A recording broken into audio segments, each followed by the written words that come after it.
Professor Felipe, eu tenho aqui algumas perguntas e eu vou conversando com o professor Felipe sobre questões bem práticas, e a gente vai também tratando disso com Luzia, mas a gente vai querer saber mais sobre o DVD Livrai-nos do Mal. Professor, chegou essa pergunta, a pessoa pede para não ser identificada, nem mesmo dizer a sua cidade. Ela diz o seguinte: ela gostaria de saber se o ódio e a falta de perdão, se isso pode levar alguém à depressão, especialmente se uma pessoa recusa-se a dar perdão. Eu penso que pode. Pode, porque o ódio, a negar o perdão a alguém, é algo que prejudica muito a gente, né? Muitos pensadores disseram o seguinte, pensadores cristãos, eu nem sei qual deles que é o dono dessa frase, são tantos, né? Que o ódio, antes de atingir a outra pessoa, primeiro atinge você, né? Algumas pessoas explicam de outra maneira, né? Como se você quisesse matar o outro, mas você que toma o veneno. Né? O ódio envenena a gente, a falta de perdão envenena a gente. Isso, claro, pode destruir o psiquismo da pessoa, pode destruir, alguns equilíbrios emocionais e pode levar à depressão. Sim. Não digo que seja uma causa direta, objetiva, única da depressão, mas eu acho que no somatório de fatores que podem gerar depressão, eu penso que sim. A gente sabe que o ódio é um dos piores pecados que existe, tanto é que a igreja chama de pecado capital. Entre os 7 piores pecados que a igreja classifica, põe o ódio no meio dele. Por quê? São pecados que geram outros pecados. O ódio gera a morte, né? O ódio gera as brigas, né? De tudo que é forma, vinganças. Então, é algo realmente muito terrível. E a gente sabe, Ricardo, quando você peca, você está fazendo mal para você. São Paulo dizia, né? Quem peca é escravo do pecado. A pior escravidão que existe é a escravidão do pecado. O demônio nos escraviza, sobretudo, através do pecado, né? Então, sendo o ódio um grande pecado, faz muito mal. Santo Agostinho dizia assim, não é? Os teus pecados são a tua tristeza. Deixa que a santidade seja a tua alegria. Ah, que lindo. Bonito, né? O pecado é a nossa tristeza. A santidade, quer dizer, vencer o pecado é a nossa alegria. Desde que a santidade seja a nossa alegria, ok? Obrigado, professor. Ô Lu, eu vou fazer uma dobradinha contigo, tá bom? Claro. Faço a pergunta aqui desta pessoa que pede para não ser identificada. Ela fala sobre a inveja, Luzia. Ela gostaria de saber o que ela poderia fazer para descobrir, perceber se a inveja é uma coisa que atrapalha, influencia e destrói a nossa vida. Então, eu penso que a inveja, vou falar da minha experiência pessoal. Quem de nós já não viveu a inveja? Porque somos pecadores, já vivemos esse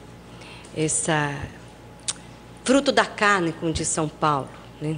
Tem os frutos do Espírito e os frutos da carne, isto é, da nossa natureza antiga.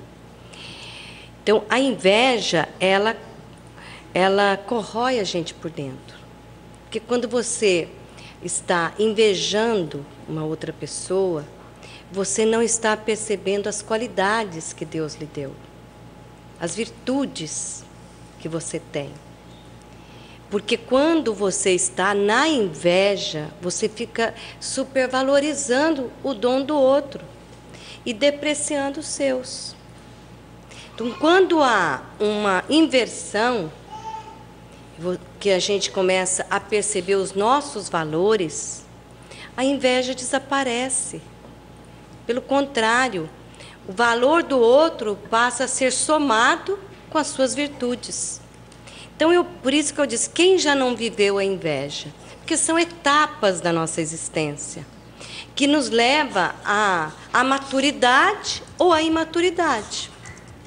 Se eu me embrenho, nós estávamos acabando de falar aí sobre o ódio, né? Falando da inveja, na verdade, a inveja parece até que é mais aliviada do que o ódio, mas não tem nem mal,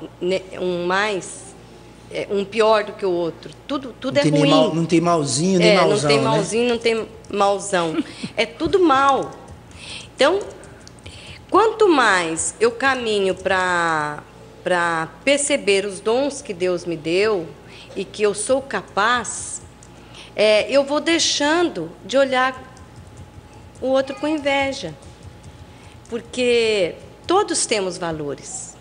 Agora, se eu permaneço na inveja, aí eu vou cada vez mais entrando nos meus complexos, complexo de inferioridade, comparação, e daqui a pouquinho vai chegando ciúmes, vai chegando rivalidade e todas as outras consequências da inveja, que é do próprio ódio também. Obrigado, Luzia. Nós estamos num programa especial, o tema é Livrai-nos do Mal. Estamos recebendo hoje aqui, especialmente a Luzia Santiago, que com tanta generosidade vem aqui para responder a sua pergunta e nos contar a sua experiência no DVD Livrai-nos do Mal. O professor Felipe está aqui também. A Leila, ela está recebendo você através do twitter.com/ptrocandoideias e do e-mail trocandoideias@cançãonova.com. Inclusive, no próximo bloco, nós já voltamos com perguntas que eu sei que a Leila já está ali na ponta dos dedinhos para a Luzia e para o professor. Está tempo de mais uma pergunta ou precisamos de mais um intervalo? Está tempo de mais uma pergunta? Então pronto, eu vou fazer a dobradinha que eu disse que ia fazer para a Lu. Ô Lu, como é que você se expressaria se eu perguntasse para você assim, qual o maior fruto que você viveu pessoalmente, vivendo a realidade desse DVD? O maior fruto foi a dependência de Deus. Porque por mais que eu tenha caminhado numa experiência de ser intercessora, de vida, oração comunitária, né, vamos chamar, desse apostolado, desse ministério da oração, eu me senti muito pequena.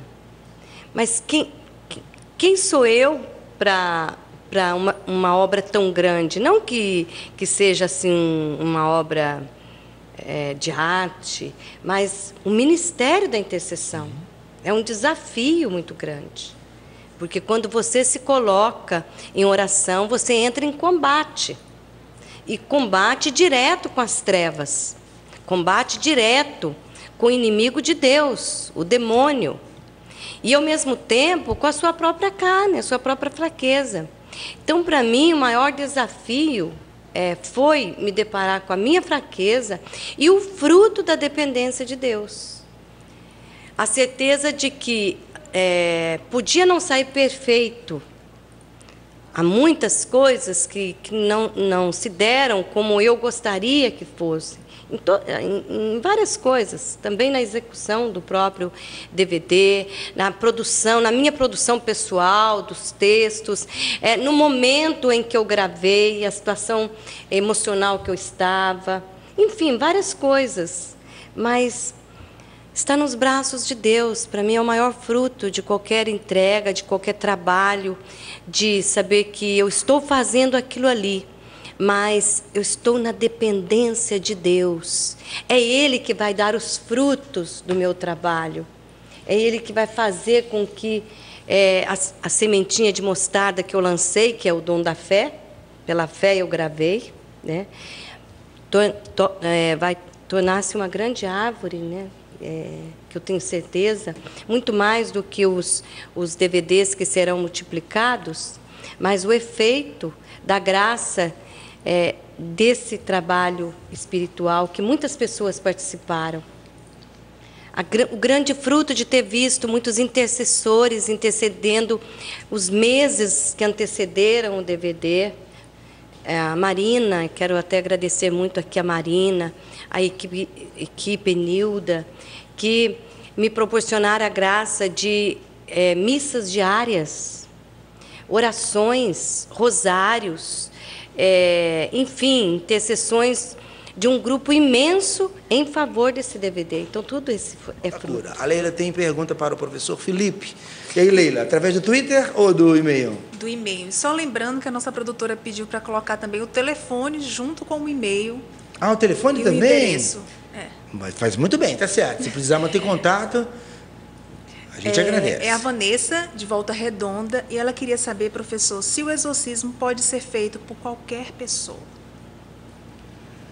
Não, o exorcismo oficial, o rito do exorcismo, é um rito oficializado pelo Vaticano. Esse não pode ser feito por qualquer pessoa, tem que ser feito por um padre autorizado pelo bispo.